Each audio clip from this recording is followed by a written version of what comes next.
Ketanji Brown Jackson. Now everyone likes a beautiful sunrise or dew falling on a lily now. I'd say Ketanji Brown Jackson is a real beaut on the Supreme Court myself. Buckle you, sir. Anywho, there are many on the far right who decry Ms. Jackson. And I'm sorry, Ms. Jackson, and I am for real, because we are going to show you why this woman has been falsely accused.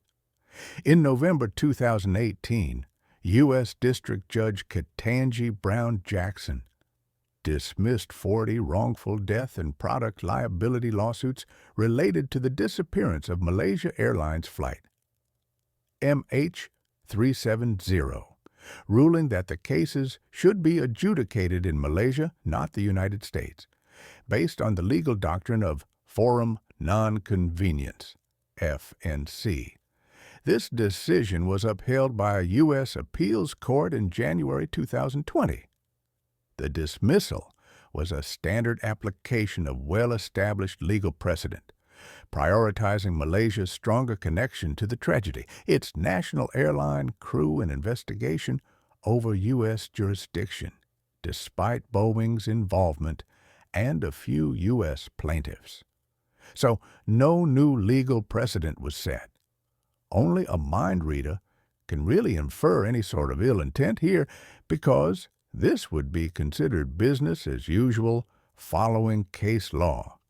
By prioritizing Malaysia's overwhelming interest, Jackson sidelined the rights of U.S. plaintiffs, like Thomas Wood, whose brother Philip was a U.S. citizen.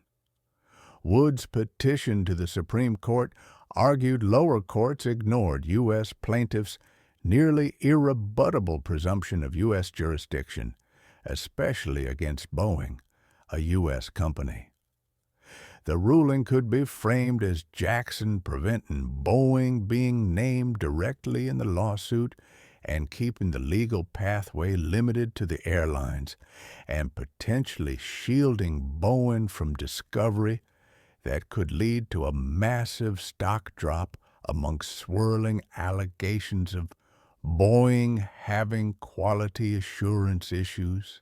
So how the heck is this all related?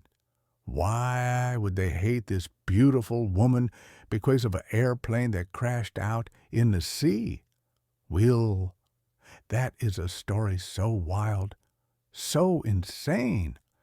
We're talking about the fringe of the fringe here, now less than that some people think some kind of wildly advanced drone sport and some superconductors and whatchamafangled Tom Doolerly, and gosh darn it, it's damn near Star Trek and teleporting around. And here, let me just show you exactly why poor Miss Jackson got caught up in something she had nothing, and I mean nothing, to do with at all. And his analysis that it only used the technology to keep the technology secret absolutely fits. And that's what the people we know on board are working on. With all the quantum computing, they're able to do things like this. They're about 50 years ahead of what we know. Roger. 008, hold us heavy. They tell us the SR-71 Blackbird in service in the late 1950s is still the fastest plane on Earth at Mach 6. You really believe that, folks? That the fastest plane we got was in service in 1956, 57? You believe we're still in the 1950s? We're not. The future's here. It's not evenly distributed. Plane takes off from Kuala Lumpur, just like Greg Reese is reporting, goes dark at 1721 UTC because a lithium-ion battery fire breaks out. There's a Wired article that actually talks about a fire scenario from an electrical fire. They just didn't realize that it's really the 500 pounds of lithium-ion batteries in the cargo hold that are what lit up. And this is what caused the pilots to turn around and go to Penang Langkawi International Airport. This is corroborated by the witnesses along the coast, Mike McKay, who loses his job over his sighting. It's corroborated as well by fishermen who are on a boat 10 miles off as well that see this plane flying low. This is not a scenario where it's a pilot's suicide. The pilot is flying low because if the plane's depressurized, you need to give the passengers enough oxygen. Just a military industrial complex. So from the research, Ashton, what do we think's going on with these orbs? Yeah, so what it looks like is these orbs are able to break apart the fundamental state of what these electrons are tied to on this plane and break them out of equilibrium. And then what they can do is they can cause something called macroscopic quantum coherence, which is that under the right conditions, electrons will form into a matter wave and begin to self-organize. And so what is happening to this plane is that we have a unification of quantum and macro, and that this plane can fundamentally act like a quantum object, even though it's a giant 777 macro scale object. And so when we look at this thermal video, the reason why we see this endothermic reaction is that we are seeing this phase state change of the plane, where it is undergoing this macroscopic phase conjugation. As it's been described to me by Dave Rossi, who's a DOD. This is wild information. You got all the big UFO hearings.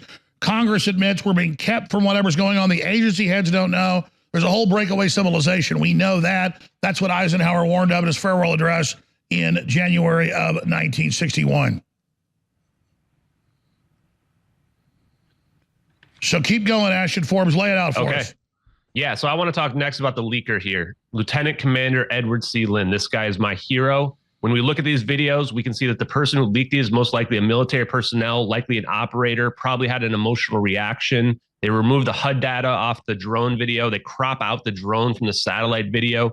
They likely had to convince the person who uploaded it that the videos were authentic. They may even have thought they were looking at UFOs in these videos. And then later on, it was only revealed to them that this is U.S. technology. Lieutenant Commander Edward C. Lynn was part of a specialized secret squadron called the VPU-2. He flew in the Lockheed Martin EP-3 Ares 2, which does real-time tactical SIGINT, which is signals intelligence, and full motion video intelligence. The crew fuses collected intelligence along with offboard data for battlefield situational awareness. They gave his case an operation code, Rogue Archer. The last deployment for him was February 2014. He gets reassigned March 25th, 2014, just weeks after this plane goes missing. The investigation into him begins April 2nd, 2014.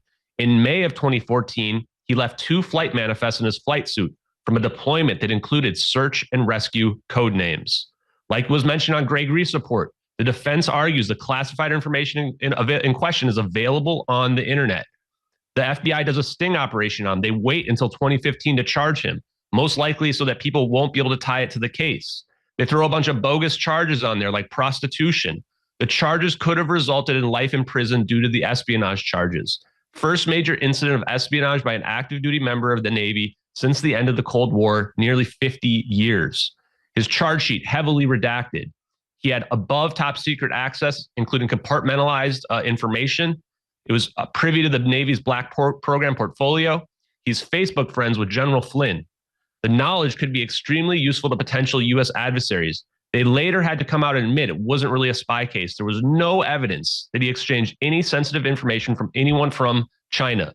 He gets abused while he's in pretrial detainment, and they won't release him, even though the evidence for not releasing him during pretrial detainment is just mundane emails. They force him into a plea deal where he takes a 9-year sentence for 2 charges of mishandling classified information, which is far more than anyone else gets for similar charges. He gets 3 years taken off because he works with the NCIS and the FBI to go ahead and say that what he did was wrong, accepts responsibility for the offenses that he was guilty of. I go ahead and FOIA the FBI and NCIS. The NCIS rejects my FOIA in total, using an Obama-era executive order to be kept secret in the interest of national defense or foreign policy, which if it's not a spy case. Recap this. This is